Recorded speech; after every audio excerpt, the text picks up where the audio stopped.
ਸਤਿ ਸ੍ਰੀ ਅਕਾਲ। ਮੈਂ ਤੁਹਾਡੇ ਨਾਲ ਸੁਖਵਿੰਦਰ ਸਿੰਘ ਸਿੱਧੇ ਸਵਾਲ ਪ੍ਰੋਗਰਾਮ ਦੇ ਵਿੱਚ ਤੁਹਾਡਾ ਸਵਾਗਤ ਹੈ। ਮੇਰੇ ਨਾਲ ਸਿਆਸੀ ਮਾਹਰ ਡਾਕਟਰ ਭੀਮਿੰਦਰ ਸਿੰਘ ਮੌਜੂਦ ਨੇ।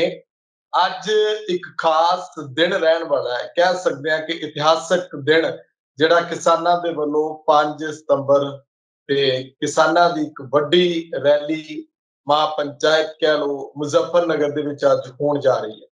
ਵੱਡੀ ਗਿਣਤੀ ਦੇ ਵਿੱਚ ਕਿਸਾਨ ਉੱਥੇ ਪਹੁੰਚੇ ਹੋਏ ਨੇ। ਵੱਡੇ ਕਿਸਾਨ ਆਗੂ ਮੌਜੂਦ ਰਹਿਣਗੇ। ਇਹਦੇ ਨਾਲ ਹੀ ਕਿਸਾਨ ਆਗੂ ਜਿਵੇਂ ਗੁਰਨਾਲ ਸਿੰਘ ਚਰੂਨੀ ਹੋਣਾ ਦਾ ਕਹਿਣਾ ਕਿ ਯੂਪੀ ਦੇ ਵਿੱਚ ਵੀ ਕਿਸਾਨ ਅੰਦੋਲਨ ਦਾ ਇੱਕ ਬਿਗਲ ਵਜਾਉਣਾ ਹੈ। ਯੂਪੀ ਦੇ ਵਿੱਚ ਵੀ ਅੰਦੋਲਨ ਦੀ ਉਸੇ ਢੰਗ ਨਾਲ ਸ਼ੁਰੂਆਤ ਕਰਨੀ ਹੈ ਜਿੱਦਾਂ ਦਿੱਲੀ ਦੀਆਂ ਬਰੂਹਾਂ ਦੇ ਉੱਤੇ ਕੀਤੀ ਹੈ। ਯੂਪੀ ਦੇ ਵਿੱਚ ਬੀਜੇਪੀ ਦੀ ਸਰਕਾਰ ਹੈ, ਯੋਗੀ ਆਦਿੱਤਿਆਨਾਥ ਮੁੱਖ ਮੰਤਰੀ ਨੇ ਤੇ ਸੀ ਵੋਟਰ ਦੇ ਚੋਣ ਸਰਵੇਖਣ ਜਿਹੜਾ ਹੁੰਦਾ ਉਹਦੇ ਨਤੀਜੇ ਸਾਹਮਣੇ ਨੇ। ਉਹਦੇ ਵਿੱਚ ਇਹ ਆ ਕਿ ਸਰਕਾਰ ਜਿਹੜੀ ਹੈ ਅਗਲੀ ਉਹ ਯੂਪੀ ਦੇ ਵਿੱਚ ਵਾਪਸੀ ਯੋਗੀ ਆਦਿੱਤਿਆਨਾਥ ਹੋਰਾਂ ਦੀ ਹੋ ਰਹੀ ਹੈ, ਬੀਜੇਪੀ ਦੀ ਸਰਕਾਰ ਬਣੇਗੀ। ਪਰ ਲੋਕਾਂ ਦੇ ਵਿੱਚ ਰੁਝਾਨ ਕਿੱਦਾਂ ਦਾ ਹੈ? ਜਿਸ ਤਰ੍ਹਾਂ ਦੇ ਸਰਕਾਰ ਦੇ ਫੈਸਲੇ ਸਾਹਮਣੇ ਆਏ, ਜਿਸ ਤਰ੍ਹਾਂ ਕਿਸਾਨੀ ਅੰਦੋਲਨ ਚੱਲ ਰਿਹਾ, ਉਸ ਨੂੰ ਲੈ ਕੇ ਉਸ ਉੱਤੇ ਅਸੀਂ ਚਰਚਾ ਕਰਾਂਗੇ। ਇਹਦੇ ਨਾਲ ਹੋਰ ਖਬਰਾਂ ਹੋਣਗੀਆਂ। ਸਵਾਗਤ ਹੈ ਤੁਹਾਡਾ ਡਾਕਟਰ ਸਾਹਿਬ। ਬਹੁਤ ਬਹੁਤ ਸ਼ੁਕਰੀਆ, ਮਿਹਰਬਾਨੀ, ਧੰਨਵਾਦ ਸੁਖਵਿੰਦਰ ਜੀ। ਡਾਕਟਰ ਸਾਹਿਬ, ਜਿਸ ਤਰ੍ਹਾਂ ਦਾ ਪੂਰੇ ਦੇਸ਼ ਵਿੱਚ ਮਾਹੌਲ ਬਣਿਆ ਹੋਇਆ ਹੈ ਬੀਜੇਪੀ ਨੂੰ ਲੈ ਕੇ, ਪੱਛਮੀ ਬੰਗਾਲ ਦੇ ਨਤੀਜਿਆਂ ਤੋਂ ਬਾਅਦ ਹੁਣ ਇਹਨਾਂ ਦੀ ਯੂਪੀ ਤੇ ਅੱਖ ਹੈ ਤੇ ਯੂਪੀ ਦੇ ਮੁਜ਼ੱਫਰਨਗਰ ਦੇ ਵਿੱਚ ਅੱਜ ਇੱਕ ਵੱਡੀ ਰੈਲੀ ਕਿਸਾਨਾਂ ਦੀ। ਕਿੱਦਾਂ ਦੇਖਦੇ ਹੋ ਇਸ ਸਭ ਨੂੰ? ਬਾਅਦ ਵਿੱਚ ਅਸੀਂ ਨਤੀਜਿਆਂ ਦੀ ਵੀ ਗੱਲ ਕਰਾਂਗੇ ਜਿਹੜੇ ਚੋਣ ਸਰਵੇਖਣ ਦੇ ਆਏ ਨੇ, ਉਹਦੇ ਤੇ ਅਗਲਾ ਸਵਾਲ। ਸੁਖਵਿੰਦਰ ਜੀ, ਦੇਖੋ ਕਿ 22 ਦੇ ਵਿੱਚ 5 ਸਟੇਟਾਂ ਦੇ ਵਿੱਚ ਚੋਣਾਂ ਹੋਣੀਆਂ ਨੇ ਔਰ ਜਿਨ੍ਹਾਂ ਦੇ ਵਿੱਚ ਆਪਾਂ ਕਹਿ ਸਕਦੇ ਹਾਂ ਕਿ ਬੀਜੇਪੀ ਲਈ ਸਭ ਤੋਂ ਅਹਿਮ ਸੂਬਾ ਜਿਹੜਾ ਹੈਗਾ 5 ਸਟੇਟਾਂ ਚੋਂ ਉਹ ਯੂਪੀ ਹੈ। ਜੇਕਰ ਇਹ ਯੂਪੀ ਹਾਰਦੀ ਹੈ, ਕਿਉਂਕਿ ਬਹੁਤ ਵੱਡਾ ਸੂਬਾ ਹੈ ਔਰ ਬਹੁਤ ਸਾਰੀਆਂ ਸੀਟਾਂ ਨੇ, ਲੋਕ ਸਭਾ ਦੀਆਂ ਬਹੁਤ ਸਾਰੀਆਂ ਸੀਟਾਂ ਨੇ, ਇਸੇ ਤਰ੍ਹਾਂ ਵਿਧਾਨ ਸਭਾ ਦੀਆਂ ਜਦੋਂ ਆਪਾਂ ਗੱਲ ਕਰਾਂਗੇ ਤਾਂ ਬਹੁਤ ਸਾਰਾ ਜਿਹੜਾ ਹੈਗਾ ਵੱਡੇ ਤਾਦਾਦ ਦੇ ਉੱਤੇ ਜਿਹੜਾ ਹੈਗਾ ਜ਼ੋਰ ਲਾਉਣਾ ਪੈਂਦਾ ਕੋਈ ਵੀ ਪਾਰਟੀ ਹੈ। ਤਾਂ ਇੱਥੇ ਜੇਕਰ ਆਪਾਂ ਨੂੰ ਵੀ ਪਤਾ ਹੈ ਕਿ ਪਿਛਲੇ ਦਿਨਾਂ ਦੇ ਵਿੱਚ ਪੱਛਮੀ ਯੂਪੀ ਜਿਹੜੀ ਹੈਗੀ ਹੈ ਉਹਦੇ ਵਿੱਚ ਕਿਸਾਨਾਂ ਦਾ ਜਿਹੜਾ ਹੈਗਾ ਅੰਦੋਲਨ ਬਹੁਤ ਭਖਿਆ ਹੋਇਆ ਸੀਗਾ। ਟਕੈਤ ਸਾਹਿਬ ਜਿਹੜੇ ਨੇ ਉਸ ਏਰੀਏ ਦੇ ਵਿੱਚ ਵੱਡੇ ਲੀਡਰ ਦੇ ਤੌਰ ਤੇ ਉੱਭਰਦੇ ਨੇ। ਤਾਂ ਕਿਸਾਨਾਂ ਨੂੰ ਇਸ ਵੇਲੇ ਇਹੀ ਲੱਗ ਰਿਹਾ ਹੈ ਕਿ ਜੇਕਰ ਯੂਪੀ ਦੇ ਵਿੱਚ ਬੀਜੇਪੀ ਨੂੰ ਢਾਉਣਾ ਹੈ ਤਾਂ ਲਾਜ਼ਮੀ ਤੌਰ ਤੇ ਤੁਹਾਨੂੰ ਉੱਥੇ ਬਿਗਲ ਵਜਾਉਣਾ ਪਏਗਾ। ਔਰ ਚੜੂਨੀ ਜੀ ਨੇ ਬਿਲਕੁਲ ਇਹ ਠੀਕ ਗੱਲ ਕਹੀ ਹੈ ਕਿ ਇਸ ਵੇਲੇ ਸਾਨੂੰ ਯੂਪੀ ਦੇ ਵਿੱਚ ਜਾਣਾ ਚਾਹੀਦਾ, ਕਿਉਂਕਿ 5 ਮਹੀਨੇ ਰਹਿ ਗਏ ਨੇ ਚੋਣਾਂ ਦੇ ਵਿੱਚ। ਜੇਕਰ ਇਹਨਾਂ 5 ਮਹੀਨਿਆਂ ਦੇ ਵਿੱਚ ਜਿਵੇਂ ਬੰਗਾਲ ਦੇ ਵਿੱਚ ਜਾ ਕੇ ਕਿਸਾਨ ਸਾਡੇ ਉੱਥੇ ਇੱਕ ਬਿਲਕੁਲ ਉਲਟਾਤਾ ਸੀਗਾ, ਬੀਜੇਪੀ ਦੇ ਸੁਪਨਿਆਂ ਤੇ ਪਾਣੀ ਫੇਰਤਾ ਸੀਗਾ, ਇਸੇ ਤਰ੍ਹਾਂ ਜੇਕਰ ਕਿਸਾਨ ਵੱਖ-ਵੱਖ ਜਿਹੜੇ ਨੇ ਜਥੇਬੰਦੀਆਂ ਦੇ ਨਾਲ ਔਰ ਵੱਖ-ਵੱਖ ਝੰਡਿਆਂ ਦੇ ਨਾਲ ਯੂਪੀ ਦੇ ਵਿੱਚ ਦਖਲ ਹੁੰਦੇ ਨੇ ਔਰ ਮੁਜ਼ੱਫਰਨਗਰ ਦੇ ਵਿੱਚ ਵੱਡੀ ਰੈਲੀ ਕੱਲ ਨੂੰ ਇੱਕ ਇਤਿਹਾਸਕ ਰੈਲੀ ਹੁੰਦੀ ਹੈ ਤਾਂ ਲਾਜ਼ਮੀ ਤੌਰ ਤੇ ਇਹਦੇ ਨਾਲ ਜਿਹੜਾ ਹੈਗਾ ਬੀਜੇਪੀ ਹਿੱਲ ਸਕਦੀ ਹੈ, ਕਿਉਂਕਿ ਬੀਜੇਪੀ ਕਿਸੇ ਵੀ ਹਾਲਤ ਦੇ ਵਿੱਚ ਯੂਪੀ ਦੇ ਵਿੱਚ ਹਾਰਨਾ ਨਹੀਂ ਚਾਹੁੰਦੀ। ਬੰਗਾਲ ਦੇ ਵਿੱਚ ਤਾਂ ਉਹਨਾਂ ਨੇ ਹਜਮ ਕਰ ਲਿਆ ਆਪਣੇ ਆਪ ਨੂੰ ਹਾਰਨਾ, ਪਰ ਜੇਕਰ ਯੂਪੀ ਦੇ ਵਿੱਚ ਹਾਰਦੀ ਹੈ ਤਾਂ ਲਾਜ਼ਮੀ ਤੌਰ ਤੇ 24 ਦੇ ਵਿੱਚ ਜਿਹੜੀ ਬਹੁਤ ਵੱਡਾ ਸੰਕਟ ਜਿਹੜਾ ਹੈਗਾ ਬੀਜੇਪੀ ਲਈ ਖੜਾ ਹੋ ਸਕਦਾ ਹੈ। ਸੋ ਇਸ ਕਰਕੇ ਹਰ ਹਾਲਤ ਦੇ ਵਿੱਚ ਹਰ ਤਰ੍ਹਾਂ ਦੇ ਨਾਲ ਸਾਮ ਦਾਮ ਦੰਡ ਭੇਦ ਹਰ ਤਰੀਕੇ ਦੇ ਨਾਲ ਜਿਹੜੀ ਬੀਜੇਪੀ ਹੈ ਉਹ ਇੱਥੋਂ ਜਿੱਤਣਾ ਚਾਹੇਗੀ।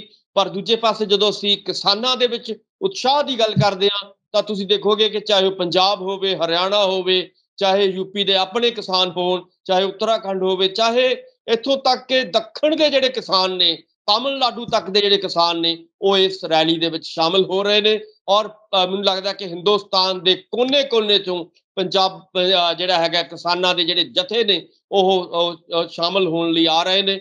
ਸੋ ਮੈਨੂੰ ਇਹ ਲੱਗਦਾ ਹੈ ਕਿ ਅੱਜ ਦੀ ਜਿਹੜੀ ਇਹ ਰੈਲੀ ਹੈ ਇਹ ਇੱਕ ਇਤਿਹਾਸਕ ਰੈਲੀ ਹੋਣ ਵਾਲੀ ਹੈ। ਬਹੁਤ ਲੱਖਾਂ ਦੀ ਤਾਦਾਦ ਦੇ ਵਿੱਚ ਆਪਾਂ ਕਹਿ ਸਕਦੇ ਹਾਂ ਕਿਸਾਨ ਵੱਖ ਔਰ ਬੀਬੀਆਂ ਵੀ ਨੇ ਇਹਦੇ ਵਿੱਚ। ਤੁਸੀਂ ਦੇਖੋਗੇ ਜਿਹੜੀ ਵੀਡੀਓ ਵਾਇਰਲ ਹੋਈ ਸੀਗੀ ਉਹਦੇ ਵਿੱਚ ਇਕੱਲੇ ਇਹ ਨਹੀਂ ਕਿ ਕਿਸਾਨ ਬੀਬੀਆਂ ਵੀ ਜਿਹੜੀਆਂ ਨੇ ਵੱਧ ਚੜ ਕੇ ਹਿੱਸਾ ਲੈ ਰਹੀਆਂ ਨੇ, ਬੱਚੇ ਤੋਂ ਲੈ ਕੇ ਨੌਜਵਾਨਾਂ ਤੱਕ ਹਰ ਤਰ੍ਹਾਂ ਦੇ ਲੋਕ ਜਿਹੜੇ ਨੇ ਇਸ ਰੈਲੀ ਦੇ ਵਿੱਚ ਸ਼ਾਮਿਲ ਹੋ ਰਹੇ ਨੇ। ਸੋ ਉਮੀਦ ਇਹੀ ਕੀਤੀ ਜਾਣੀ ਚਾਹੀਦੀ ਹੈ ਕਿ ਇਹ ਮੈਨੂੰ ਲੱਗਦਾ ਹੈ ਕਿ ਬੀਜੇਪੀ ਦੇ ਵਿੱਚ ਖਾਸ ਤੌਰ ਤੇ ਜਿਹੜੀ ਯੂਪੀ ਦੀ ਬੀਜੇਪੀ ਹੈ, ਯੋਗੀ ਆਦਿੱਤਿਆਨਾਥ ਦੀ ਜਿਹੜੀ ਸੱਤਾ ਹੈ ਇਸ ਵੇਲੇ, ਉਹਦੇ ਵਿੱਚ ਕਿੱਲ ਦਾ ਕੰਮ ਕਰੇਗੀ, ਕਿੱਲ ਠੋਕੇਗੀ ਜ਼ਰੂਰ। ਇਹ ਰੈਲੀ ਜਿਹੜੀ ਹੈਗੀ ਆ ਅਗਲੇ ਦਿਨਾਂ ਦੇ ਵਿੱਚ ਬੀਜੇਪੀ ਨੂੰ ਸੁੱਖ ਦੀ ਨੀਂਦ ਸੌਣ ਨਹੀਂ ਦੇਵੇਗੀ। ਸੁਖਵਿੰਦਰ ਜੀ। ਜੀ, ਬਿਲਕੁਲ, ਬਿਲਕੁਲ। ਡਾਕਟਰ ਸਾਹਿਬ ਇਹਦੇ ਵਿਚਾਲੇ ਜਦੋਂ ਚੜੂਨੀ ਸਾਹਿਬ ਕਹਿੰਦੇ ਨੇ ਜਾਂ ਟਕੈਤ ਸਾਹਿਬ ਉਹਨਾਂ ਦਾ ਇੱਕ ਬਿਆਨ ਬੜੀ ਚਰਚਾ ਵਿੱਚ ਰਿਹਾ ਕਿ ਇਸ ਗੱਲ ਨੂੰ ਲੈ ਕੇ ਧਿਆਨ ਰੱਖਿਆ ਜਾਏ ਕਿ ਚੋਣਾਂ ਨੇੜੇ ਨੇ, ਹੁਣ ਕਿਸੇ ਨਾ ਕਿਸੇ ਹਿੰਦੂ ਲੀਡਰ ਦਾ ਕਤਲ ਕਰਵਾ ਕੇ ਜਾਂ ਕਿਸੇ ਵੀ ਢੰਗ ਦੇ ਨਾਲ ਚੋਣਾਂ ਨੂੰ ਹਥਿਆਉਣ ਦੀ ਕੋਸ਼ਿਸ਼ ਹੋਏਗੀ। ਇਹਨਾਂ ਇਲਜ਼ਾਮਾਂ ਨੂੰ ਕਿੱਥੋਂ ਤੱਕ ਮੰਨਿਆ ਜਾਵੇ? ਦੇਖੋ, ਜਦੋਂ ਇਦਾਂ ਦੀਆਂ ਗੱਲਾਂ ਹੁੰਦੀਆਂ ਨੇ, ਕਿਆਸ-ਰਾਈਆਂ ਜ਼ਰੂਰ ਹੁੰਦੀਆਂ ਨੇ। ਮੈਂ ਇਹ ਨਹੀਂ ਕਹਿੰਦਾ ਕਿ ਇਹ ਹੀ ਹੋਏਗਾ, ਜਿਵੇਂ ਟਕੈਤ ਸਾਹਿਬ ਨੇ ਕੋਈ ਬਿਆਨ ਦਿੱਤਾ ਹੈ, ਪਰ ਉਹਨਾਂ ਦੀਆਂ ਜਿਹੜੀਆਂ ਕਿਆਸ-ਰਾਈਆਂ ਨੇ, ਅੰਦਾਜ਼ੇ ਜਿਹੜੇ ਨੇ, ਉਹ ਕਿਤੇ ਨਾ ਕਿਤੇ ਸਹੀ ਵੀ ਹੋ ਸਕਦੇ ਨੇ, ਨਹੀਂ ਵੀ ਸਹੀ ਹੋ ਸਕਦੇ। ਪਰ ਆਪਾਂ ਨੂੰ ਪਤਾ ਹੈ ਕਿ ਜਿਵੇਂ ਮੈਂ ਕਿਹਾ ਕਿ ਸਾਮ, ਦਾਮ, ਦੰਡ, ਭੇਦ ਹਰ ਤਰ੍ਹਾਂ ਦਾ ਤਰੀਕਾ ਜਿਹੜਾ ਹੈਗਾ ਬੀਜੇਪੀ ਵਰਤੇਗੀ। ਸੋ ਉਹਦੇ ਵਿੱਚ ਬਹੁਤ ਸਾਰੀਆਂ ਚੀਜ਼ਾਂ ਆ ਜਾਂਦੀਆਂ ਨੇ। ਉਹਦੇ ਵਿੱਚ ਹੋ ਸਕਦਾ ਕਿ ਤੁਹਾਨੂੰ ਲਾਲਚ ਦੇ ਕੇ ਜਿਹੜਾ ਹੈਗਾ ਉਹ ਟਿਕਾ ਲਿਆ ਜਾਏ, ਜਾਂ ਕਿਸੇ ਨੂੰ ਦੰਡ ਦੇ ਕੇ ਜਿਹੜਾ ਹੈਗਾ ਉਹ ਜਿਹੜਾ ਹੈਗਾ ਆਪਣੀ ਸੱਤਾ ਸਥਾਪਿਤ ਕਰਨ ਦੀ ਕੋਸ਼ਿਸ਼ ਕੀਤੀ ਗਈ ਹੋਵੇ। ਸੋ ਮੇਰਾ ਕਹਿਣ ਦਾ ਮਤਲਬ ਹੈ ਬਹੁਤ ਸਾਰੇ ਸੱਤਾ ਕੋਲੇ ਤਰੀਕੇ ਹੁੰਦੇ ਨੇ, ਕਿਉਂਕਿ ਇਸ ਵੇਲੇ ਆਪਾਂ ਦੇਖਦੇ ਹਾਂ ਕਿ ਸੈਂਟਰ ਦੇ ਵਿੱਚ ਬੀਜੇਪੀ ਸਰਕਾਰ ਹੈ ਔਰ ਯੂਪੀ ਦੇ ਵਿੱਚ ਵੀ ਬੀਜੇਪੀ ਸਰਕਾਰ ਹੈ, ਔਰ ਬੀਜੇਪੀ ਸਰਕਾਰ ਕਿਸੇ ਵੀ ਹਾਲਤ ਦੇ ਵਿੱਚ ਕੋਈ ਵੀ ਇਦਾਂ ਦਾ ਨਿਰਣਾ ਜਾਂ ਕੋਈ ਵੀ ਇਦਾਂ ਦਾ ਰਿਸਕ ਨਹੀਂ ਲਏਗੀ ਜਿਹਦੇ ਕਰਕੇ ਉਹਨਾਂ ਨੂੰ ਯੂਪੀ ਹਾਰਨੀ ਪੈ ਜਾਏ। ਸੋ ਇਸ ਕਰਕੇ ਮੈਂ ਇਹ ਮੰਨਦਾ ਹਾਂ ਕਿ ਹੋ ਸਕਦਾ ਡਾਕਟਰ ਕਿ ਸਾਹਿਬ ਪਹਿਲਾਂ ਸਮਝੌਤਾ ਹੋ ਜਾਏ। ਜੀ, ਜੀ ਸੁਖਵਿੰਦਰ ਜੀ। ਲੱਗਦਾ ਹੈ ਕਿ ਇੰਨਾ ਜ਼ੋਰ ਜਿਹੜਾ ਪੱਛਮੀ ਬੰਗਾਲ ਦੇ ਵਿੱਚ ਵੀ ਇਹਨਾਂ ਦਾ ਲੱਗਿਆ ਸੀਗਾ, ਸ਼ਾਇਦ ਇਦੋਂ ਵੱਧ ਹੀ ਲੱਗਿਆ ਹੋਣਾ ਕਿ ਇੰਨੀਆਂ ਰੈਲੀਆਂ ਉੱਥੇ ਪ੍ਰਧਾਨ ਮੰਤਰੀ ਸਾਹਿਬ, ਗ੍ਰਹਿ ਮੰਤਰੀ ਸਾਹਿਬ, ਪੂਰੀ ਕੇਂਦਰੀ ਲੀਡਰਸ਼ਿਪ ਉੱਥੇ ਜਾ ਕੇ ਢੁੱਕ ਗਈ, ਫਿਰ ਵੀ ਨਤੀਜੇ ਜਿਹੜੇ ਨੇ ਆਸ ਦੇ ਮੁਤਾਬਕ ਨਹੀਂ ਆਏ। ਜਿੱਤ ਦੀ ਉਮੀਦ ਸੀ, ਉਹ ਨਹੀਂ ਜਿੱਤ ਸਕੇ। ਯੂਪੀ ਦੇ ਵਿੱਚ ਇਸ ਤਰ੍ਹਾਂ ਦਾ ਮਾਹੌਲ ਬਣਾਉਣ ਦੀ ਕੋਸ਼ਿਸ਼ ਹੈ ਕਿ ਯੋਗੀ ਸਾਹਿਬ ਜਿਹੜੇ ਨੇ ਉਹ ਅਗਲੇ ਸਮੇਂ ਦੇ ਵਿੱਚ ਸਰਕਾਰ ਦੇ ਵਿੱਚ ਫਿਰ ਸੱਤਾ ਦੇ ਵਿੱਚ ਸਥਾਪਿਤ ਹੋ ਜਾਣਗੇ, ਜਾਂ ਫਿਰ ਪਿੱਛੋਂ ਆਰਐਸਐਸ ਦਾ ਕੋਈ ਥਾਪੜਾ ਜਿਹੜਾ ਯੋਗੀ ਸਾਹਿਬ ਨੂੰ ਮੰਨਿਆ ਜਾ ਰਿਹਾ ਹੈ ਕਿ ਕੇਂਦਰ ਸਰਕਾਰ ਨੂੰ ਜਾਂ ਮੋਦੀ ਸਾਹਿਬ ਜਾਂ ਸ਼ਾਹ ਸਾਹਿਬ ਨੂੰ ਵੀ ਕਹਿ ਦਿੱਤਾ ਗਿਆ ਕਿ ਜਾ ਕੇ ਉੱਥੇ ਜਿਹੜਾ ਪੂਰਾ ਜ਼ੋਰ ਲੱਗਣਾ ਚਾਹੀਦਾ ਹੈ, ਸਰਕਾਰ ਜਿਹੜੀ ਹੈ ਯੋਗੀ ਸਾਹਿਬ ਦੀ ਬਣਨੀ ਚਾਹੀਦੀ ਹੈ। ਬਿਲਕੁਲ, ਦੇਖੋ, ਜੇ ਆਪਾਂ ਬੰਗਾਲ ਔਰ ਯੂਪੀ ਦੀ ਗੱਲ ਕਰੀਏ ਤਾਂ ਬਹੁਤ ਬੁਨਿਆਦੀ ਫਰਕ ਨੇ। ਬੰਗਾਲ ਦੇ ਵਿੱਚ ਤਾਂ ਆਪਾਂ ਦੇਖਿਆ ਕਿ ਜਿਹੜਾ ਬੰਗਾਲ ਦਾ ਜਿਹੜਾ ਵੋਟਰ ਹੈ ਉਹ ਬਹੁਤ ਹੀ ਚਤੰਨ ਵੋਟਰ ਹੈ। ਉੱਥੇ ਲੰਮਾ ਸਮਾਂ ਲੈਫਟ ਦੀ ਜਿਹੜੀ ਖਾਸ ਤੌਰ ਤੇ ਆਪਾਂ ਕਹਿ ਸਕਦੇ ਹਾਂ ਕਿ 35 ਸਾਲ ਲਗਾਤਾਰ ਲੈਫਟ ਦੀ ਸੱਤਾ ਰਹੀ ਹੈ, ਔਰ ਉਹਦੇ ਕਰਕੇ ਬਾਅਦ ਦੇ ਵਿੱਚ ਆਪਾਂ ਦੇਖ ਲਾਂਗੇ ਪਿਛਲੇ ਤਿੰਨ ਵਾਰੀਆਂ ਤੋਂ ਮਮਤਾ ਜੀ ਉੱਥੇ ਜਿਹੜੇ ਨੇ ਮੁੱਖ ਮੰਤਰੀ ਬਣੇ ਨੇ। ਸੋ ਜਦੋਂ ਤੁਸੀਂ ਯੂਪੀ ਦੇ ਨਾਲ ਜਿਹੜਾ ਵੋਟਰ ਦੀ ਆਪਾਂ ਕੰਪੇਅਰ ਕਰਦੇ ਹਾਂ, ਇੱਥੇ ਬਹੁਤ ਸਾਰੀਆਂ ਦਿੱਕਤਾਂ ਜਿਹੜੀਆਂ ਨੇ ਵੋਟਰਾਂ ਦੀ ਹੈਗੀਆਂ ਨੇ। ਇੱਕ ਪਾਸੇ ਆਪਾਂ ਦੇਖਦੇ ਹਾਂ ਕਿ ਹਿੰਦੂ ਔਰ ਮੁਸਲਮਾਨ ਦਾ ਝਗੜਾ ਅਕਸਰ ਜਿਹੜਾ ਹੈਗਾ, ਖਾਸ ਤੌਰ ਤੇ ਮੁਜ਼ੱਫਰਨਗਰ ਦੇ ਵਿੱਚ ਆਪਾਂ ਦੇਖਿਆ ਹੋਵੇਗਾ ਕਿ ਪਿਛਲੇ ਲੰਮੇ ਸਮੇਂ ਤੋਂ ਉੱਥੇ ਜਿਹੜੇ ਦੰਗੇ ਹੁੰਦੇ ਨੇ, ਆਪਸ ਦੇ ਵਿੱਚ ਲੜਦੇ ਨੇ, ਲੋਕਾਂ ਨੂੰ ਲੜਾਉਂਦੀਆਂ ਨੇ ਇਹ ਜਿਹੜੀਆਂ ਸੱਤਾ ਧਿਰ ਜਿਹੜੀਆਂ ਹੁੰਦੀਆਂ ਨੇ। ਸੋ ਇਸ ਕਰਕੇ ਉਹ ਵੀ ਇੱਕ ਸਮੱਸਿਆ ਹੈ। ਇਸੇ ਤਰ੍ਹਾਂ ਰਾਮ ਮੰਦਿਰ ਦੀ ਆਪਾਂ ਕਹਿ ਸਕਦੇ ਹਾਂ ਕਿ ਬਹੁਤ ਵੱਡੀ ਇੱਕ ਜਿਹੜੀ ਹੈਗੀ ਹੈ, ਇਦਾਂ ਦੀ ਗੱਲ ਵੀ ਉੱਥੇ ਕੀਤੀ ਜਾਏਗੀ ਕਿ ਅਸੀਂ ਤਾਂ ਰਾਮ ਮੰਦਿਰ ਵੀ ਬਣਵਾਇਆ ਹੈ। ਇਸੇ ਤਰ੍ਹਾਂ ਬਾਬਰੀ ਮਸਜਿਦ ਨੂੰ ਆਪਾਂ ਨੂੰ ਪਤਾ ਹੈ ਕਿ ਪਿਛਲੇ ਲੰਮੇ ਸਮੇਂ ਤੋਂ ਉਹ ਵੀ ਜਿਹੜਾ ਝਗੜਾ ਚੱਲਿਆ ਆ ਰਿਹਾ ਸੀਗਾ, ਉਹਦੇ ਵੀ ਝਗੜੇ ਨੇ। ਔਰ ਇਸੇ ਤਰ੍ਹਾਂ ਤੁਸੀਂ ਦੇਖੋਗੇ ਕਾਂਗਰਸ ਔਰ ਜਿਹੜਾ ਹੈਗਾ ਸਮਾਜਵਾਦੀ ਪਾਰਟੀ ਦਾ ਗੱਠਜੋੜ ਪਿਛਲੇ ਵਾਰੀ ਹੋਇਆ ਸੀਗਾ, ਉਹ ਵੀ ਜਿਹੜੀ ਹੈਗੀ ਨੇ ਉਹ ਇੱਕ ਵੱਖਰਾ ਮਸਲਾ ਹੈ। ਔਰ ਜਿਹੜੀ ਹੈਗੀ ਹੈ ਮਮਤਾ ਜੀ, ਜਿਹੜੀ ਸੌਰੀ ਜਿਹੜੀ ਹੈ ਮਾਇਆਵਤੀ ਜੀ ਨੇ, ਉਹ ਵੀ ਜਿਹੜੇ ਨੇ ਉੱਥੇ ਇੱਕ ਖਾਸ ਤਰ੍ਹਾਂ ਦੀ ਜਿਹੜੀ ਹੈਗੀ ਹੈ ਦਲਿਤ ਵੋਟ ਬੈਂਕ ਦੀ ਜਿਹੜੀ ਆਪਾਂ ਕਹਿ ਸਕਦੇ ਹਾਂ ਕਿ ਉਹ ਵੀ ਹੈ। ਸੋ ਕਹਿਣ ਦਾ ਮਤਲਬ ਹੈ ਕਿ ਯੂਪੀ ਦਾ ਜਿਹੜਾ ਵੋਟਰ ਹੈ ਬਹੁਤ ਸਾਰੇ ਵਰਗਾਂ ਦੇ ਵਿੱਚ ਵੰਡਿਆ ਹੋਇਆ, ਬਹੁਤ ਸਾਰੀਆਂ ਜਾਤਾਂ ਦੇ ਵਿੱਚ ਵੰਡਿਆ ਹੋਇਆ, ਬਹੁਤ ਸਾਰੇ ਧਾਰਮਿਕ ਜਿਹੜੇ ਨੇ ਰਹੁ ਰੀਤਾਂ ਦੇ ਵਿੱਚ ਵੰਡਿਆ ਹੋਇਆ। ਸੋ ਇਸ ਕਰਕੇ ਜਿਹੜਾ ਯੂਪੀ ਦਾ ਵੋਟਰ ਹੈ ਉਸ ਨੂੰ ਇਸ ਵੰਡ ਕਰਕੇ ਹੁਣ ਤੱਕ ਜੇ ਆਪਾਂ 75 ਸਾਲਾਂ ਦੀ ਆਜ਼ਾਦੀ ਤੋਂ ਬਾਅਦ ਦੀ ਜਦੋਂ ਅਸੀਂ ਗੱਲ ਕਰਦੇ ਹਾਂ ਤਾਂ ਉਸ ਵੋਟਰ ਨੂੰ ਬਹੁਤ ਵੱਖਰੇ ਵੱਖਰੇ ਵਰਗਾਂ ਦੇ ਵਿੱਚ, ਵੱਖਰੇ ਵੱਖਰੇ ਤੌਰ ਤਰੀਕਿਆਂ ਦੇ ਵਿੱਚ, ਜਾਤਾਂ ਦੇ ਵਿੱਚ ਔਰ ਉਹਨਾਂ ਨੂੰ ਵੰਡ ਕੇ ਵੋਟਾਂ ਲੈਣ ਦੀ ਪੋਲਰਾਈਜੇਸ਼ਨ ਦੀ ਕਰਨ ਦੀ ਕੋਸ਼ਿਸ਼ ਕੀਤੀ ਜਾਂਦੀ ਰਹੀ ਹੈ ਸਾਰੀਆਂ ਪਾਰਟੀਆਂ ਵੱਲੋਂ। ਮੈਂ ਨਹੀਂ ਕਹਿੰਦਾ ਕਿ ਕੱਲੀ ਬੀਜੇਪੀ ਹੀ ਵੋਟਾਂ ਨੂੰ ਵੰਡਦੀ ਹੈ, ਪਹਿਲਾਂ ਕਾਂਗਰਸ ਰਹੀ ਆ, ਉੱਥੇ ਕਾਂਗਰਸ ਨੇ ਵੀ ਇਦਾਂ ਹੀ ਵੰਡ ਕੇ ਆਪਣੀ ਹੈਗਾ ਡਿਵਾਈਡ ਐਂਡ ਰੂਲ ਦਾ ਜਿਹੜਾ ਹੈਗਾ ਆਪਣਾ ਜਿਹੜਾ ਹੈਗਾ ਸੱਤਾ ਉਹਨਾਂ ਨੇ ਹਾਸਲ ਕੀਤੀ ਸੀਗੀ। ਇਸੇ ਤਰ੍ਹਾਂ ਜਦੋਂ ਸਮਾਜਵਾਦੀ ਪਾਰਟੀ ਦਾ ਦੌਰ ਰਿਹਾ ਉਸ ਵੇਲੇ ਵੀ ਜਿਹੜਾ ਹੈਗਾ ਇਦਾਂ ਹੀ ਲੋਕਾਂ ਨੂੰ ਵੰਡ ਕੇ ਜਿਹੜੇ ਹੈਗੇ ਆਪਾਂ ਨੂੰ ਪਤਾ ਹੈ ਕਿ ਵੱਖ-ਵੱਖ ਥਾਵਾਂ ਦੇ ਉੱਤੇ ਜਿਹੜੇ ਦੰਗੇ ਕਰਵਾਏ ਗਏ ਸੀਗੇ। ਸੋ ਕਹਿਣ ਦਾ ਮਤਲਬ ਹੈ ਕਿ ਵੱਖ-ਵੱਖ ਧਿਰਾਂ ਜਿਹੜੀਆਂ ਨੇ ਇਹ ਯੂਪੀ ਦੇ ਕਿਸਾਨਾਂ ਨੂੰ ਜਾਂ ਯੂਪੀ ਦੇ ਜਿਹੜੇ ਆਮ ਲੋਕਾਂ ਨੂੰ ਵੰਡ ਕੇ ਆਪਣੀ ਸੱਤਾ ਦੇ ਵਿੱਚ ਆਉਂਦੇ ਰਹੇ ਨੇ। ਸੋ ਹੁਣ ਵੀ ਕੋਸ਼ਿਸ਼ ਇਹੀ ਕੀਤੀ ਜਾਏਗੀ ਜਿਹਦੇ ਬਾਰੇ ਤੁਸੀਂ ਕਹਿ ਰਹੇ ਹੋ ਕਿ ਟਕੈਤ ਸਾਹਿਬ ਹਮੇਸ਼ਾ ਹੀ ਜਿਹੜਾ ਹੈਗਾ ਇਦਾਂ ਦੇ ਬਿਆਨ ਆਪਾਂ ਨੂੰ ਪਤਾ ਹੈ ਕਿ ਦਿੰਦੇ ਨੇ, ਕਿਉਂਕਿ ਉਹ ਉਹਨਾਂ ਦੇ ਵਿੱਚ ਰਹੇ ਨੇ ਕਿ ਉਹਨਾਂ ਦੀ ਜਿਹੜੀ ਹੈਗੀ ਆ ਕਰਮ ਭੂਮੀ ਯੂਪੀ ਹੈ, ਜਨਮ ਭੂਮੀ ਵੀ ਯੂਪੀ ਹੈ। ਸੋ ਇਸ ਕਰਕੇ ਯੂਪੀ ਦੀਆਂ ਗਹਿਰਾਈਆਂ ਬਾਰੇ ਮੈਨੂੰ ਲੱਗਦਾ ਕਿ ਟਕੈਤ ਸਾਹਿਬ ਨੂੰ ਬਹੁਤ ਜ਼ਿਆਦਾ ਜਾਣਕਾਰੀ ਹੈ। ਸੋ ਇਸ ਕਰਕੇ ਉਹਨਾਂ ਨੂੰ ਹੁਣ ਲੀਡ ਲੈਣਾ ਚਾਹੀਦਾ ਹੈ, ਉਹਨਾਂ ਨੂੰ ਅੱਗੇ ਆਉਣਾ ਚਾਹੀਦਾ, ਇੱਕ ਵੱਡੇ ਨੇਤਾ ਦੇ ਤੌਰ ਤੇ ਆਉਣ ਵਾਲੇ ਸਮੇਂ ਦੇ ਵਿੱਚ ਜਿਹੜੇ ਨੇ ਟਕੈਤ ਸਾਹਿਬ ਉੱਭਰ ਸਕਦੇ ਨੇ। ਸੋ ਉਮੀਦ ਇਹੀ ਕੀਤੀ ਜਾਣੀ ਚਾਹੀਦੀ ਹੈ ਕਿ ਅੱਜ ਦੀ ਰੈਲੀ ਤੋਂ ਬਾਅਦ ਜਿਹੜੀ ਉੱਥੋਂ ਦੀ ਸਿਆਸੀ ਫਿਜ਼ਾ ਹੈ ਯੂਪੀ ਦੀ, ਉਹ ਬਦਲੇਗੀ ਔਰ ਬੀਜੇਪੀ ਦੇ ਲਈ ਆਉਣ ਵਾਲੇ ਦਿਨਾਂ ਦੇ ਵਿੱਚ ਬਹੁਤ ਵੱਡੇ ਸੰਕਟ ਆਉਣ ਦੀਆਂ ਸੰਭਾਵਨਾਵਾਂ ਕਹਿ ਸਕਦੇ ਹਾਂ, ਕਿਉਂਕਿ ਉੱਥੇ ਜੇਕਰ ਕਿਸਾਨੀ ਦੀ ਲਹਿਰ, ਕਿਸਾਨੀ ਦੀ ਮੂਵਮੈਂਟ, ਕਿਸਾਨੀ ਦਾ ਸੰਘਰਸ਼ ਜੇਕਰ ਆਉਣ ਵਾਲੇ ਦਿਨਾਂ ਦੇ ਵਿੱਚ ਯੂਪੀ ਦੇ ਵਿੱਚ ਫੈਲਦਾ ਹੈ ਤਾਂ ਲਾਜ਼ਮੀ ਤੌਰ ਤੇ ਇਹ ਸਾਰੇ ਜਿਹੜੇ ਆਪਾਂ ਪਿਛਲੇ ਸਮੇਂ ਦੇ ਵਿੱਚ ਜਿਹੜੇ ਸੰਕਟ ਗਿਣਾਏ ਆ ਤੁਹਾਨੂੰ, ਉਹ ਸੰਕਟਾਂ ਤੋਂ ਹੱਲ ਨਿਕਲ ਸਕਦੇ ਨੇ। ਉਹਨਾਂ ਦੇ ਵਿੱਚੋਂ ਜਿਹੜੀ ਕਿਸਾਨੀ ਹੈ ਉਹ ਉੱਭਰ ਕੇ ਸਾਹਮਣੇ ਆ ਸਕਦੀ ਹੈ। ਔਰ ਜੇਕਰ 3 ਕਾਲੇ ਕਾਨੂੰਨ ਵਾਪਸ ਕਰਵਾ ਦਿੱਤੇ ਜਾਂਦੇ ਆ ਇਸ ਸੰਘਰਸ਼ ਦੇ ਰਾਹੀਂ, ਤਾਂ ਇਹ ਲਾਜ਼ਮੀ ਤੌਰ ਤੇ ਯੂਪੀ ਦੇ ਕਿਸਾਨਾਂ ਦੀ ਔਰ ਪੂਰੇ ਹਿੰਦੁਸਤਾਨ ਦੇ ਕਿਸਾਨਾਂ ਦੀ ਬਹੁਤ ਵੱਡੀ ਜਿੱਤ ਹੋ ਸਕਦੀ ਹੈ। ਮੈਨੂੰ ਇਹ ਲੱਗਦਾ ਹੈ ਕਿ ਅੱਜ ਦੀ ਰੈਲੀ ਤੋਂ ਬਾਅਦ ਜ਼ਰੂਰ ਸੋਚਣ ਲਈ ਮਜਬੂਰ ਹੋਵੇਗੀ ਬੀਜੇਪੀ ਸਰਕਾਰ, ਔਰ ਹੋ ਸਕਦਾ ਹੈ ਕਿ ਜੇਕਰ ਇਹ ਕਾਮਯਾਬ ਹੋ ਜਾਂਦੀ ਹੈ ਰੈਲੀ, ਤਾਂ ਲਾਜ਼ਮੀ ਤੌਰ ਤੇ ਅਗਲੇ ਦਿਨਾਂ ਦੇ ਵਿੱਚ ਕਿਸਾਨਾਂ ਨੂੰ ਗੱਲਬਾਤ ਦੇ ਲਈ ਸੱਦਾ ਆ ਸਕਦਾ ਹੈ ਕਿਸੇ ਵੀ ਵੇਲੇ। ਸੋ ਉਮੀਦ ਕੀਤੀ ਜਾਣੀ ਚਾਹੀਦੀ ਹੈ। ਇਸੇ ਲਈ ਸਾਰੇ ਕਿਸਾਨ, ਜਿਹੜੀਆਂ ਸਾਰੀਆਂ ਕਿਸਾਨ ਜਥੇਬੰਦੀਆਂ ਨੇ, ਉਹ ਪੂਰਾ ਜ਼ੋਰ ਲਾ ਰਹੀਆਂ ਨੇ ਇਸ ਰੈਲੀ ਦੇ ਵਿੱਚ ਜਾਣ ਦਾ, ਔਰ ਇੱਥੋਂ ਜੇ ਕੋਈ ਨਤੀਜਾ ਨਿਕਲ ਸਕਦਾ ਹੈ ਉਹ ਜ਼ਰੂਰ ਕੋਈ ਚੰਗਾ ਨਤੀਜਾ ਆ ਸਕਦਾ ਹੈ। ਔਰ ਛੇਤੀ ਹੀ ਆਪਾਂ ਵੇਖਾਂਗੇ ਕਿ ਆਉਣ ਵਾਲੇ ਦਿਨਾਂ ਦੇ ਵਿੱਚ ਉਹਨਾਂ ਨੂੰ ਸੱਦਾ ਜ਼ਰੂਰ ਆਵੇਗਾ। ਔਰ ਜਿਹੜੀ ਟਾਕ 11 ਦੌਰ ਦੀ ਜਿਹੜੀ ਟਾਕ ਹੈ, ਗੱਲਬਾਤ ਹੈ, ਜਿਹੜਾ ਸੰਵਾਦ ਹੈ, ਡਾਇਲੌਗ ਹੈ, ਉਹ ਜਿਹੜਾ ਬੰਦ ਪਿਆ ਉਹ ਖੁੱਲਣ ਦੀਆਂ ਸੰਭਾਵਨਾਵਾਂ ਇਸ ਵੇਲੇ ਨਜ਼ਰ ਆ ਸਕਦੀਆਂ ਨੇ ਫਿਊਚਰ ਦੇ ਵਿੱਚ। ਸੁਖਿੰਦਰ ਜੀ ਜੀ ਜੀ, ਬਿਲਕੁਲ ਬਿਲਕੁਲ। ਜਿਸ ਤਰੀਕੇ ਦੇ ਨਾਲ ਅਸੀਂ ਦੇਖਦੇ ਹਾਂ ਕਿ ਇੱਕ ਪਾਸੇ ਤਾਂ ਦਿੱਲੀ ਦੇ ਬਾਰਡਰਾਂ ਉੱਤੇ ਹਰਿਆਣੇ ਦੇ ਵਿੱਚ ਜਿੱਥੇ ਕਿਸਾਨ ਮਤਲਬ ਕਿ ਆਪਣੇ ਝੰਡੇ ਜਿਹੜੇ ਨੇ ਉਹ ਲੈ ਕੇ ਤੰਬੂ ਗੱਡੀ ਬੈਠੇ ਨੇ, ਤੇ ਦੂਜੇ ਪਾਸੇ ਹੁਣ ਯੂਪੀ ਦੇ ਵਿੱਚ ਚੋਣ ਮੈਦਾਨ ਜਿਹੜਾ ਇੱਧਰ ਪੰਜਾਬ ਦੇ ਵਿੱਚ, ਉੱਤਰਾਖੰਡ 'ਚ ਇਸ ਤਰ੍ਹਾਂ ਜਦੋਂ ਮੈਦਾਨ ਭਖਣਾ ਤਾਂ ਕਿਸਾਨਾਂ ਦੇ ਲਈ ਵੀ ਇੱਕ ਪ੍ਰੀਖਿਆ ਦੀ ਘੜੀ ਹੋ ਜਾਣੀ ਹੈ ਕਿ ਸਾਰੇ ਪਾਸੇ ਆਪਣਾ ਮੋਰਚਾ ਕਾਇਮ ਰੱਖਣਾ। ਇਹਦੇ ਵਿਚਾਲੇ ਡਾਕਟਰ ਸਾਹਿਬ, ਜਦੋਂ ਅਸੀਂ ਚੋਣ ਸਰਵੇਖਣ ਦੇਖਦੇ ਹਾਂ ਤੇ ਸੀ ਵੋਟਰ ਦੇ ਨਤੀਜੇ ਤੁਸੀਂ ਵੀ ਦੇਖੇ ਹੋਣੇ, ਹਰ ਸਾਲ ਸਾਹਮਣੇ ਜਦੋਂ ਵੀ ਚੋਣਾਂ ਹੁੰਦੀਆਂ, ਮਾਫ ਕਰਨਾ, ਉਦੋਂ ਸਾਹਮਣੇ ਆਉਂਦੇ ਨੇ। ਤੇ ਉਹਦੇ ਵਿੱਚ ਕਿਤੇ ਨਾ ਕਿਤੇ ਹੁਣ ਜਿਵੇਂ ਸੱਤਾਧਰ ਜਿਹੜੀ ਪੰਜਾਬ ਦੇ ਵਿੱਚ ਕਾਂਗਰਸ ਹੈ, ਉਹ ਤਾਂ ਪਿੱਛੇ ਦਿਖਾਈ ਗਈ ਹੈ, ਆਮ ਆਦਮੀ ਪਾਰਟੀ ਅੱਗੇ। ਅਸੀਂ ਇਕੱਲੇ ਯੂਪੀ ਦੀ ਜੇ ਗੱਲ ਕਰੀਏ, ਜੇ ਯੂਪੀ ਦੇ ਮਸਲੇ ਦੇ ਉੱਤੇ ਅਸੀਂ ਗੱਲ ਕਰ ਰਹੇ ਹਾਂ, ਤਾਂ ਯੂਪੀ ਦੇ ਵਿੱਚ ਬੀਜੇਪੀ ਨੂੰ ਅੱਗੇ ਦਿਖਾਇਆ ਗਿਆ। ਇਹਨਾਂ ਚੋਣ ਸਰਵੇਖਣਾਂ ਨੂੰ ਕਿੱਦਾਂ ਦੇਖਿਆ ਜਾਏ?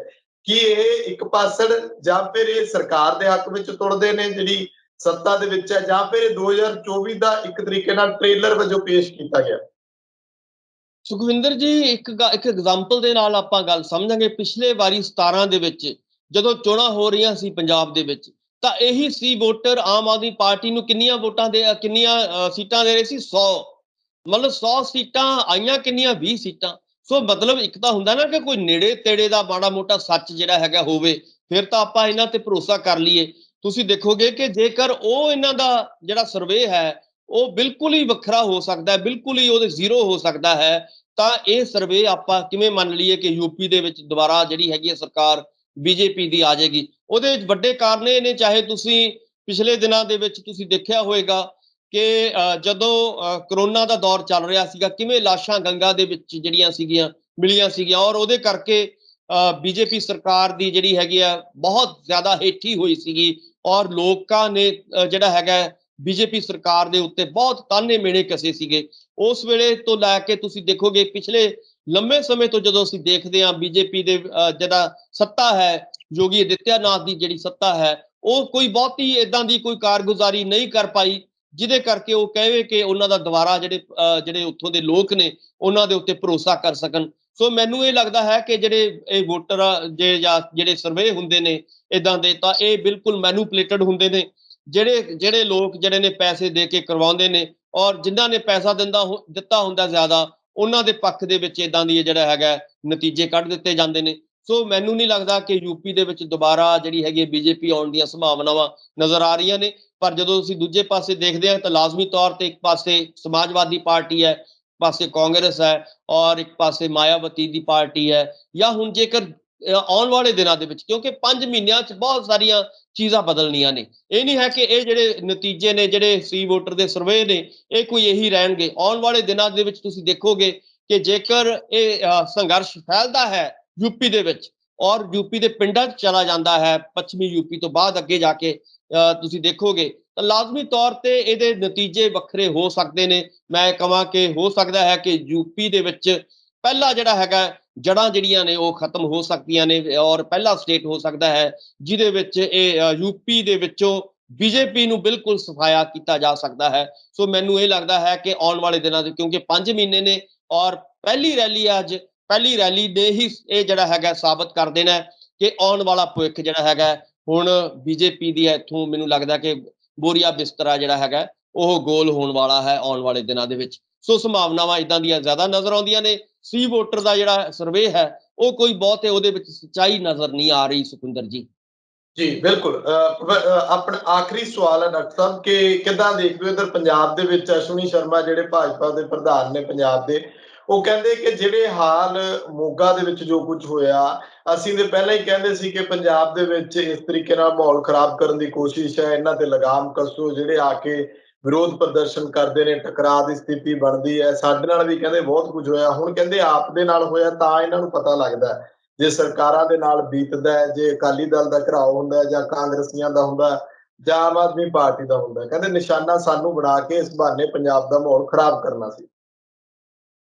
ਸੁਖਵਿੰਦਰ ਜੀ, ਜੇਕਰ ਵੱਖ-ਵੱਖ ਪਾਰਟੀਆਂ ਨੂੰ ਇੰਨਾ ਦਰਦ ਹੈ ਕਿ ਇਹ ਕਿਉਂ ਹੋ ਰਿਹਾ ਸਾਰਾ ਕੁਝ, ਤਾਂ ਉਹਨਾਂ ਦੇ ਮਸਲੇ ਹੱਲ ਕਿਉਂ ਨਹੀਂ ਕੀਤੇ ਜਾਂਦੇ? ਸਵਾਲ ਤਾਂ ਇਹੀ ਹੈ। ਜੇਕਰ ਉਹ ਚਾਹੁੰਦੇ ਨੇ ਕਿ ਲੋਕ ਸ਼ਾਂਤੀ ਦੇ ਨਾਲ ਰਹਿਣ, ਕਿਸਾਨ ਆਪਣੇ ਘਰਾਂ 'ਚ ਜਾਣ, ਔਰ ਤੁਸੀਂ ਇਹ ਦੱਸੋ ਅੱਜ ਆਪਾਂ ਇਹ ਗੱਲ ਕਰਕੇ ਹਟਿਆ ਕਿ ਮੁਜ਼ੱਫਰਨਗਰ ਦੇ ਵਿੱਚ ਏਡੀ ਵੱਡੀ ਰੈਲੀ, ਮਤਲਬ ਸੈਂਕੜੇ ਹਜ਼ਾਰਾਂ ਕਿਲੋਮੀਟਰ ਦੂਰ ਪੰਜਾਬ ਦਾ, ਹਰਿਆਣੇ ਦਾ ਜਾਂ ਹੋਰ ਵੱਖ-ਵੱਖ ਤੁਸੀਂ ਦੇਖੋ ਤਾਮਿਲਨਾਡੂ ਤੋਂ ਜਿਹੜੇ ਕਿਸਾਨ ਉੱਥੇ ਜਾ ਰਹੇ ਨੇ, ਕਿਹਦਾ ਦਿਲ ਕਰਦਾ ਹੈ ਕਿ ਆਪਣਾ ਘਰ-ਬਾਰ ਛੱਡ ਕੇ ਆਪਣਾ ਭੁੱਖ ਤ੍ਰੇਹ ਜਿਹੜਾ ਹੈਗਾ ਉਹਨੂੰ ਤਿਆਗ ਕੇ ਲੋਕ ਜਿਹੜੇ ਨੇ ਸੰਘਰਸ਼ਾਂ ਦੇ ਵਿੱਚ ਸ਼ਾਮਲ ਹੋ ਰਹੇ ਨੇ? ਇਹ ਕੀ ਗੱਲ, ਇਹਨਾਂ ਦਾ ਦਿਲ ਨਹੀਂ ਕਰਦਾ ਘਰਾਂ 'ਚ ਬੈਠਣ ਦਾ, ਇਹਨਾਂ ਦਾ ਦਿਲ ਨਹੀਂ ਕਰਦਾ ਰੋਟੀ ਖਾਣ ਦਾ ਸਹੀ ਤਰੀਕੇ ਦੇ ਨਾਲ, ਇਹਨਾਂ ਦਾ ਦਿਲ ਨਹੀਂ ਕਰਦਾ ਸਹੀ ਤਰੀਕੇ ਨਾਲ ਸੌਣ ਦਾ?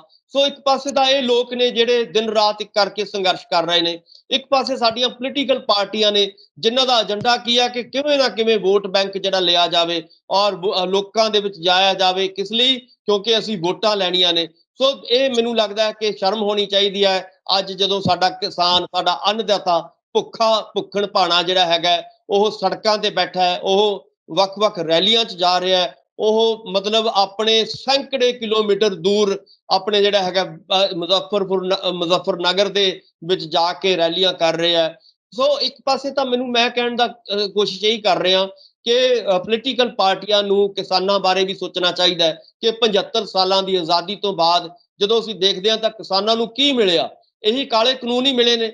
ਯਾਨੀ ਕਿ ਅਖੀਰ ਨੂੰ ਆਜ਼ਾਦੀ ਕਾਹਦੀ ਮਿਲੀ ਕਿ ਆਹ ਕਾਲੇ ਕਾਨੂੰਨ 3 ਤੁਹਾਨੂੰ ਮਿਲ ਗਏ, ਔਰ ਉਹਦੇ ਵਿੱਚ ਕੀ ਹੈ ਕਿ ਤੁਹਾਡੀ ਕਿਰਤ ਜਿਹੜੀ ਹੈਗੀ ਆ ਉਹ ਲੁੱਟੀ ਜਾ ਰਹੀ ਹੈ, ਤੁਹਾਡੀ ਜਿਹੜੀ ਹੈ ਅੰਨ ਦੇ ਉੱਤੇ, ਤੁਹਾਡੀ ਰੋਟੀ ਦੇ ਉੱਤੇ ਕਬਜ਼ਾ ਕਰਨ ਦੀ ਕੋਸ਼ਿਸ਼ ਕੀਤੀ ਜਾ ਰਹੀ ਹੈ, ਤੁਹਾਡੀਆਂ ਜ਼ਮੀਨਾਂ ਦੇ ਉੱਤੇ ਕਬਜ਼ਾ ਕਰਨ ਦੀ ਕੋਸ਼ਿਸ਼ ਕੀਤੀ ਜਾ ਰਹੀ ਹੈ, ਕਿਸਾਨਾਂ ਨੂੰ ਮਜ਼ਦੂਰ ਬਣਾਉਣ ਦੀ ਜਿਹੜੀ ਹੈਗੀ ਹੈ ਉਹ ਕਵਾਇਦ ਕੀਤੀ ਜਾ ਰਹੀ ਹੈ। ਸੋ ਇੱਕ ਪਾਸੇ ਤਾਂ ਇਹ ਆਲਮ ਹੋਇਆ ਪਿਆ, ਦੂਜੇ ਪਾਸੇ ਪੋਲੀਟੀਕਲ ਪਾਰਟੀਆਂ ਜਿਹੜੀਆਂ ਚਾਹੇ ਬੀਜੇਪੀ ਹੈ, ਚਾਹੇ ਜਿਵੇਂ ਤੁਸੀਂ ਕਹਿ ਰਹੇ ਹੋ, ਚਾਹੇ ਉਹ ਅਕਾਲੀ ਦਲ ਹੈ, ਚਾਹੇ ਕਾਂਗਰਸ ਹੈ, ਚਾਹੇ ਆਮ ਆਦਮੀ ਪਾਰਟੀ ਹੈ, ਇਹਨਾਂ ਨੂੰ ਕੀ ਲੱਗਿਆ ਹੋਇਆ? ਇਹਨਾਂ ਨੂੰ ਲੱਗਿਆ ਕਿ ਸਾਡੀਆਂ ਵੋਟਾਂ ਕਿਤੇ ਪਿੱਛੇ ਨਾ ਰਹਿ ਜਾਣ, ਸਾਡੀਆਂ ਲੋਕ ਜਿਹੜੀਆਂ ਹੈਗੇ ਕਿਤੇ ਦੂਜੇ ਪਾਸੇ ਨਾ ਚਲੇ ਜਾਣ।